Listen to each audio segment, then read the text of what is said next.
Buenas tardes, good afternoon, how are you? Buenas tardes, es un placer estar contigo, Leti, como siempre. Pues es para mí un placer estar platicando ahorita, teniendo una conversación contigo, con tanta experiencia que tienes. Quisiera si nos platicaras, por favor, poquito tocante la educación bilingüe, ¿cómo la ves? Pues la verdad es que la educación bilingüe ha sufrido los enormes batacazos, batallas, peleas, de lo que en muchas ocasiones debiera haber sido una situación clara. Es inexplicable que durante tantos años se haya criticado a la educación bilingüe como diciendo que verdaderamente era negativo para los niños. Y la verdad es que la educación bilingüe ahora, por fin, la misma investigación está diciéndonos que no solamente es provechosa para los niños, porque una mente bilingüe, de una forma cognoscitiva, la mente de un niño bilingüe es más rápida, es más ágil, comprende con más facilidad, es capaz de entender todas las pequeñas detalles y sutilezas de la vida más rápidamente, porque tiene que variar from one language to the other. You don't have time to think. You are not translating. You are behaving in two different languages. So your mind has to be fast, quick, and very ready to understand the world around. And that is something that finally, incluso el New York Times, nos está diciendo que efectivamente la educación bilingüe es provechosa para los niños. But not only that, now they are providing all kinds of data to say how important it is for old age, because learning a second language at a certain age, like mine, for example, it will facilitate or postpone dementia and even the possibility of Alzheimer's. So learning languages does a ton of good to your mind. And if you are a child that you are beginning your life, it will do you a ton of good, not only in the jobs that you will be able to get, not only in the vast opportunity that the world will give you, but because you will have two cultures that will be part of yourself, deep in your soul, and knowledgeable about them of two. So you will be able to be and do twice as good. So bilingualism is good for everyone. All right, I agree with you. And you have written extensively and published extensively. Can you share with us some of the books that you have and maybe give us a little bit of how the parents, the teachers can use these books? Well, actually, this is the best thing that anybody can ask me is, what are you doing? So that I can talk about the many books that alone or with my co-author, Alma Florada, we have done together.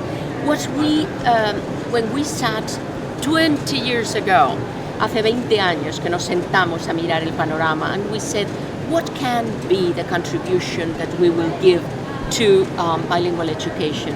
We realized that we wanted to provide this new culture that is the Latino culture. And when I am talking about the Latino culture, I am saying that there are no Latinos in Mexico or in Venezuela or in Costa Rica or in Argentina or in Spain or anywhere else. There they are Mexicans, Venezuelans, Argentinians, or Costa Ricans. The Latinos only exist in the United States. We are a new culture being born here or immigrant here, and here we are mixing. It is very frequent now in many places to find a father from Nicaragua, a mother from Mexico, a grandfather from, Now Right. Children have 4 different countries of Latin America in their blood.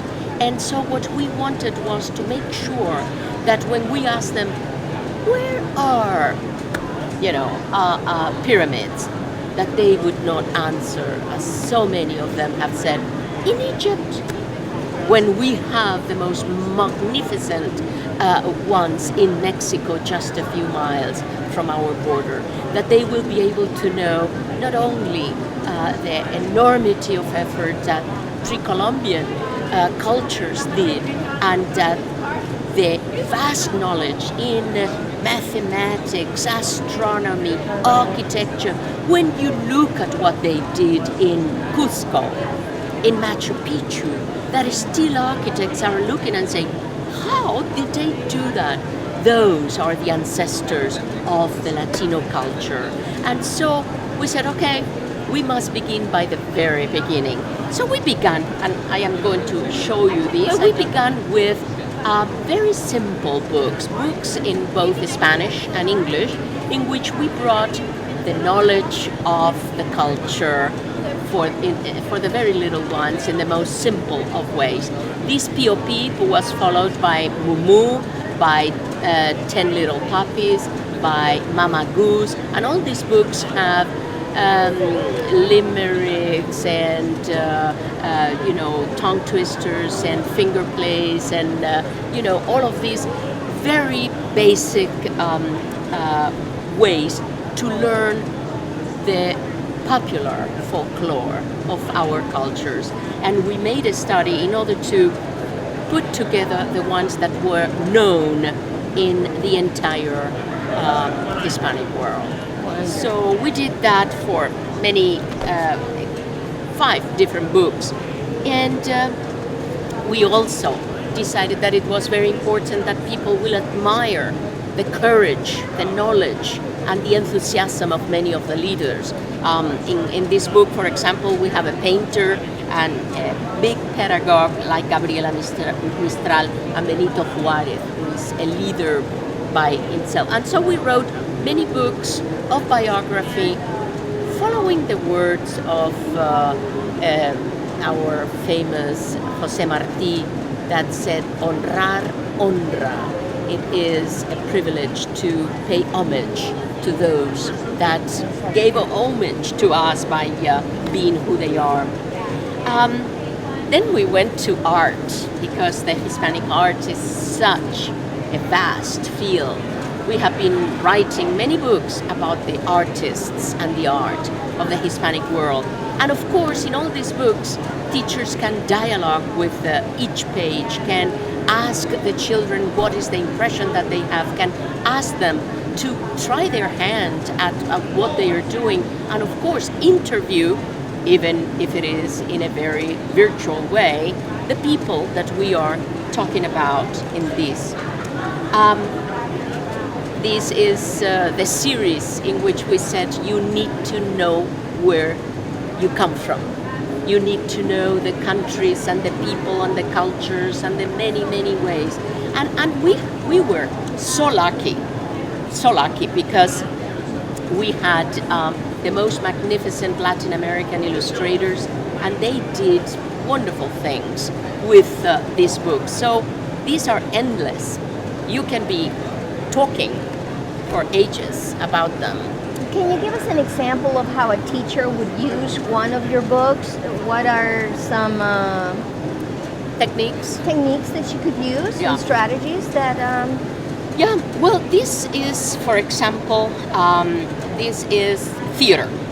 So in this book, we have 3 different plays, and this is part of a collection of 4 books. Each book has 3 plays. What is theater good for? Well, in each play you are going to have 5 different characters with 5 different point of views, because one is a bird and the other is a lamb, and one is the aggressor and the other is the one that is defending itself. Children, by doing theater, will learn vocabulary, will memorize sentences and structures that belong to a kind of a speech that it is different to the one that they have. They will be growing linguistically and vocabulary, and not only from that point of view, but also from the point of view that they will have to earn their space. They will have to project their voice.